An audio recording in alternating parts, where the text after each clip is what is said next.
Hello. This video is going to be about the KZ PR1 Hi-Fi. I know the PR1 Pros are out, and these have been out for a while, but I'm still going to cover them real quick. And I'm doing it because I bought both to compare. So I'm not really going to talk about the Pro here too much. I really just want to cover these. These are... I think I paid $80 for these. Yeah, like $80 and something cents on Amazon. KZ's had this weird history within the last year and a half. They got caught doing some hinky stuff with their IEMs. I think they've tried to fix that. I did a video on another one they had out. I think it's the ZN or something like that. I don't know. It's a video I did a couple of videos back. Really nice headphones. Really sounded great, especially at the price point. $23 I think I paid for them. They sounded great for that price, and they had nice accessories. KZ, as you know, they do the simple little box for all their IEMs. I am totally cool with this. I love that they don't create a bunch more waste to go out into the dump, because that's what's going to happen to this. Nobody's recycling really this kind of stuff. It just goes in the garbage, right? For $80, what do you get? You get a set of tips. Tips work fine. I didn't have any problems with these. These are the tips it came with, and I thought I'm going to listen to it with those, because maybe someone buying these isn't like those of us who've been doing this a long time, and they don't have a box full of tips around they can just swap in and out. So I used what comes with the lower end ones, because that seems to make the most sense to me. The cable, the cable's okay. The cable works great. It doesn't change the sound at all. Sorry for you people who think the cable does. At this price point, at this level, it does not make any difference whatsoever. The thing I don't like about this cable, it doesn't really have memory in the sense that it's holding too much of memory. A little bit. It doesn't catch anything. It's very smooth. 3.5. It's got this nice angled connector. I like angled connectors, because with this plugged into the IEM, plugged into the DAP, right? It kind of comes off to the side, making something less for me to snap off, which is, I'm notorious for being clumsy and breaking things. So I enjoy the little angle connector there. Works fine. It's 3.5. Comes up here to a split. There is no, chin guide or chin strap, whatever you want to call it. But this is the part that's a little hard to deal with. This is a very stiff. You can see that, right? Bang. It's very tight and stiff, and it feels a little weird over my ear. Is I guess what I would say. I'm not super comfortable with this one. But you know what? Well, I shouldn't say that. For $80, I think they could have included a better cable, or a little more pliable cable. You see, it just blows up as soon as you put it down. The IEMs themselves, nice little case. It's got this, I think this is a plastic inner here. In the outer, it looks like it to be aluminum or some kind of stamped metal. I think it's stamped. Yeah, definitely stamped. And I'm sure it's just slid over. I think you can see part of the planar plate in there, because these are planars. And I thought planar for $80 and it's KZ, it's going to be crap. Sorry, but that's what I thought when I saw that. But I'm like, whatever. The last one was good. I'll listen to this. These guys are really trying to redeem themselves, because these things sound really good. All right, an $80 planar. They're very nice looking. They've got a little weight in my hand. They don't feel cheap. And they've got the tube size is nice there. It fits all of my tips really easily. I did test some other tips out, even though I've got the stock ones on here. Okay, now you don't want to go back on. Whatever, I'll leave you off. They sound good. Let me cover some songs. So I did About to Begin with Robin Trower. I love Robin Trower, by the way. That guy's anyway, I love his music. Cymbals, especially on that song About to Begin, there's a very light cymbal at the beginning, that's, and it goes in the background. It starts to pick up, and then the guitar comes in. It's excellent. Cymbals on this sounded really good.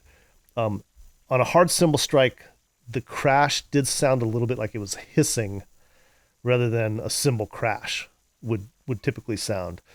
And I know that that's a very subjective thing I just said. To my ears, to my brain, it sounded like it was a hissing sound rather than a nice cymbal crash would sound. Maybe it was a little metallic, I think, and which is something I was expecting a little bit. Planars can have a metallic sound to them. It's just the nature of how they operate and how they're built, but not all of them. Some are do really well at covering that, or not having that. But I did hear a little bit of a metallic sound, and that might be why it sounded like it was hissing a little bit on that. Bass was excellent. It was a little thin, but it was better than most planars in the sub $300 range I've heard. I think it was at the HE600s, or it was a Hi-Fi Man. Oh, the Sandara, the Hi-Fi Man Sandara. Great detail, mids are okay, bass sucked. The bass is better on these than the Sci-Fi Man. The bass is better on these than the Hi-Fi Man Sandara. I can tell you that. I also went to a song, Alejandro Fernando. I think the song is Abrazame, I think. The piano was excellent. Horn playing in that was really good. The timbre was excellent. I was really surprised on that. I mean, it really sounded like, a piano and a horn, like I was there kind of thing. The guitar was clear and very realistic. So the timbre was super good on these. George Benson, Affirmation. It's like an acoustic electric guitar. You guys know who George Benson is. He's a fantastic jazz legend. It was great. Very realistic again on the guitar. I was again surprised at the timbre on these guys. There's bongos that kick off in that song. And when they kick off for a few seconds, I was like, oh my God, they were so clear and sharp and so realistic. I was kind of stunned, really. I just didn't expect it at this price range, to be that good. These sound like a much more expensive IEMs. And I really feel like KZ is just up in their game trying to bring themselves back, and honestly, if they keep doing this, I'm totally fine with those guys. I don't care what they did in the past.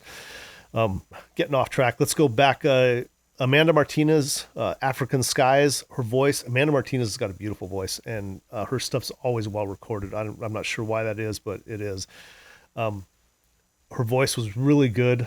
Here's what I did. I was surprised at how these sounded, and I was like, what can I compare these to? Because honestly, all the other $80 or sub $80 IEMs I have, these sounded better than them. And even the blondes, really, they sounded better than those. And I know I always bring up the blondes, but the blondes for me are in that price category. They're, anything under $50, typically those are better than. And, some things that are higher up too, but nowadays that's starting to change. And so now when you get up in the 60, 70, 80, $100 range, things start getting pretty good. These actually play to me much higher than $80. And that's for sure. What I decided to compare them to, because it just was in the back of my head, it kept coming up like, what do they sound like? I pulled out my Fearless S8Zs. Those are $580 IEMs. That's what I paid for them. And I really love those things. They have a build quality to them, a sound quality to them. The cable is fantastic. The case sucks that they come in, but everything else is excellent on those.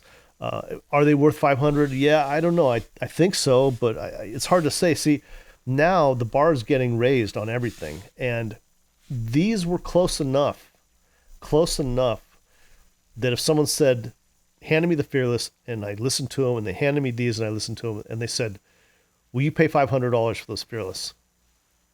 After I'd bought these for 80, I would say no way I'd buy those for $500. Maybe 150 I'd buy them for if I heard these first, because these are really good. I mean, stunningly for the price they're at, they're really good. I can go on with a lot of songs here. I listened to a lot of stuff because I enjoyed these. So I listened to Eva Cassidy, Ain't No Sunshine. And I did that. I know I'm listening to a lot of older stuff that I'm kind of talking about here, but this is all stuff that's recorded really well. And there's specific things in these songs I like. Eva Cassidy, Ain't No Sunshine. The guitar detail on that song, right away when I get something that I feel has that good timbre, good timbre, and very clear and certain IEMs lend themselves to the guitar strings and guitar plucking type thing.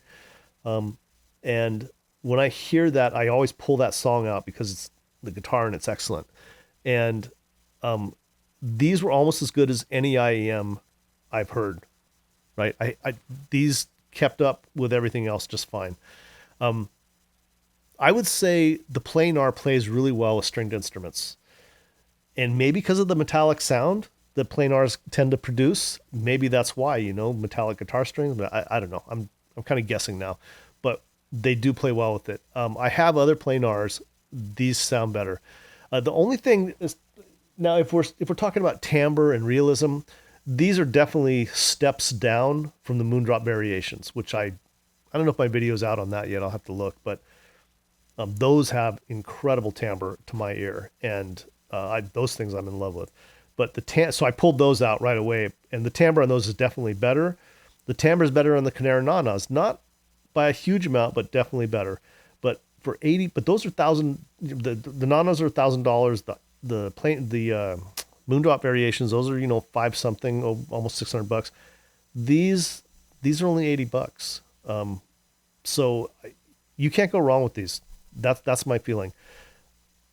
I'm going to do a review here in the near future that has about 5 or 6 planars lined up, and you're going to see which one I think is the one that I would choose. Okay, I'm not saying it's these. Okay, so spoiler alert, it's not these, but these definitely are up there. Okay, so I hope that this video helps you, and if you have questions, please put them in the comments, and I'll do my best to answer. I don't get to all the comments. So here's the thing. The way I answer comments are I look for the first few days, then it starts to trickle off, and over the weeks I'll kind of pay attention. But after a few weeks, I'm not really responding to comments anymore. Just so you know, I just don't have the time. I've got a full career besides doing this stuff, and I do this kind of more for fun. All right. You guys have a great day, and you take care.